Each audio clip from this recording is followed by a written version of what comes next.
আসসালামু আলাইকুম ফ্রেন্ড, আপনাদের সবাইকে স্বাগতম যারা ফুড ব্লগার। তো আমরা আজকে রান্না করব পেঁপে আলু মাছ। আপনারা দেখতেই পাচ্ছেন আমি নিয়ে নিয়েছি ফ্রেশ মাছ। মাছটাকে ভালো করে ধুয়ে নেব। ধুয়ে নেওয়ার পরে নুন হলুদ মাখিয়ে নেওয়ার পরে মাছটাকে ভালো করে ভেজে নেব।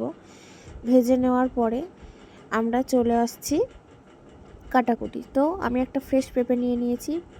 পেঁপেটা আপনাদের প্রয়োজন মতো নিতে পারেন। প্রয়োজন মতো আপনাদের পছন্দ মতন একটা শেপ দিয়ে নেবেন। নেওয়ার পরে নিয়ে নেবে একটা পেঁয়াজ, নিয়ে নেবে একটা টমেটো, নিয়ে নিচ্ছি দুটো কাঁচা লঙ্কা। নেওয়ার পরে ভালো করে ধুয়ে নিচ্ছি। ধুয়ে নেওয়ার পরে আমরা ফিরে এলাম, মশলা করে নিলাম 2-4 কোয়া রসুন, নিয়ে নিচ্ছি সরিষা, 1 চা চামচ পোস্ত, 1 চা চামচ জিরা, 1 চা চামচ গোলমরিচ, নিয়ে একটু জল দিয়ে সামান্য ভালো করে মশলাটা বেটে নেব। বেটে নেওয়ার পরে ভালো করে বেটে নেওয়ার পরে চলে এলাম, গ্যাসটা অন করে দিয়ে দেব সরিষার তেল।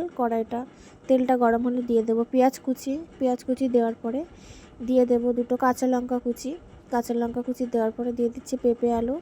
দেওয়ার পরে ভালো করে নাড়াচাড়া করে দিয়ে দিচ্ছি মশলা, যেটা আমরা আগে থেকে বেটে রেখেছিলাম।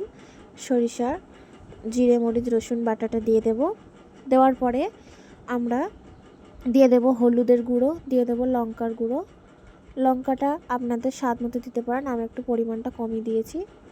দেওয়ার পরে খানিকক্ষণ নাড়াচাড়া করে একটা দিয়ে দেব টমেটো কুচি দেওয়ার পরে কিছুটা জল দিয়ে ঢেকে দেবো। ঢেকে দেওয়ার পরে দেখছেন ফ্রেন্ডরা অনেকটা কালারটা চেঞ্জ হয়ে এসেছে, প্রায় হাফ সিদ্ধ হয়ে গেছে।